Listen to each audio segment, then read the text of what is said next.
are 26 days into this conflict on multiple fronts now. We are hearing rockets from Gaza across Israel's southern communities, including Ashkelon, not that long ago. That was after a 10-hour pause in firing. The video you're seeing on screen right now, though, is Egypt's Rafah crossing. That has opened to allow foreign nationals and Gaza dual citizens to flee Gaza. That's from a deal that was negotiated with Egypt, Israel, Qatar, Hamas, and the United States. The deal also allows wounded Gazans to seek treatment in Egypt. There's no agreement on how long that crossing is going to be remaining open, though. You've seen trucks on video carrying humanitarian aid through that crossing into Gaza. The Israeli Defense Forces announcing the deaths of another 10 soldiers that were killed fighting in northern Gaza against Hamas. That was joining 2 more that were pronounced dead yesterday. Of those ones just announced, 7 of the fallen were from the Tsabar Battalion, 2 more from the 77th, and another 1 from the Givati Combat Infantry. The Air Force struck deep underground Hamas infrastructure in Jabalia in a strike that took out Ibrahim Biari, the commander of Hamas's Central Jabalia Battalion and a core planner of the October 7th massacre. In the north, the IDF intercepted a surface-to-air missile fired from Lebanon at an Israeli drone on Tuesday night. That's according to the IDF spokesman's unit. They also struck the site where the missile was fired from, as well as the terror cell that fired the missile.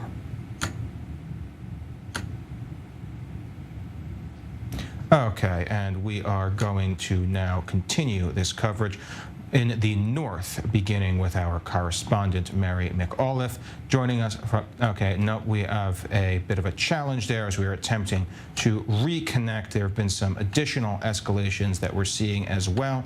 Iraqi militias have been vowing to escalate. This is coming as Houthi-backed rebels have been firing ballistic missiles from various areas around Yemen, as well as other militias from areas around the Iraqi border at Israel. As of now, the Israeli military is saying that we do not have anything to worry about just yet. The IDF has managed to intercept them. Now we're going to look back now at these images that we're taking live from Rafah. From what we understand, there are somewhere in the area of 500 people attempting to pass through that crossing. The Prime Minister has spoken about recent developments, so let's take a quick listen. We're in a difficult war. It will also be a long war. So far, we have achieved important goals, but there are painful losses. We know that each of our soldiers is a whole world. And I say to the dear families, the entire nation of Israel is with you in your time of pain, unbearably difficult grief. We embrace you from the bottom of our hearts. Our soldiers fell in a just war, the war for our home. And I promise you, and all the citizens of Israel, we will continue until we fulfill the mission. We will continue until we win. And we're returning to our studio where our senior correspondent, Owen Alterman, is standing by right next to us. I want to address some of what we're just saying because we're seeing humanitarian aid trucks pass through Rafah. Originally, Israel's position was nothing is coming through until we get our hostages back. Clearly, that's changed. Israel is allowing more and more humanitarian missions into Gaza. The question is, what is Israel getting in return for allowing any of this in? American support. Conformity with reality. Listen, I always say, and I said it from the beginning of the war, a position that denied food, water, and basic medicine to civilians was not a realistic position to be sustained, right? Put aside ethical and legal issues, it simply isn't realistic in the constellation of international affairs for Israel to be able to sustain that policy. And given that, I frankly think it was a mistake to have that policy from the beginning. Given that it was unrealistic to sustain it, it only caused damage for Israel, maybe caused damage for people inside Gaza.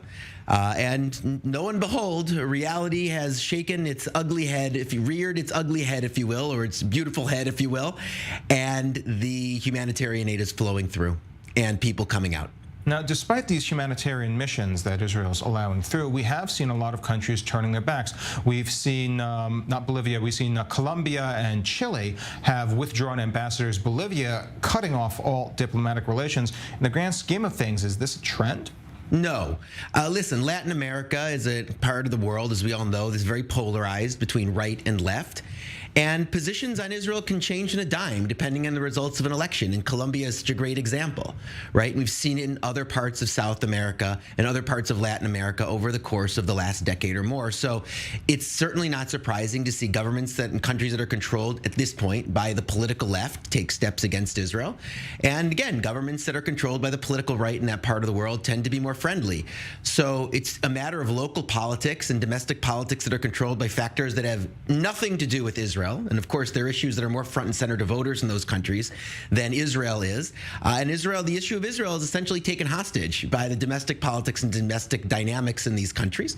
Israel's perspective, Israel should want to seek good relations with people across Latin America. Obviously, it's in our interest, but I don't think that it signals anything about the wider Israeli strategy or successes or failures of Israeli diplomacy or public diplomacy based on what happens in one Latin American capital or another.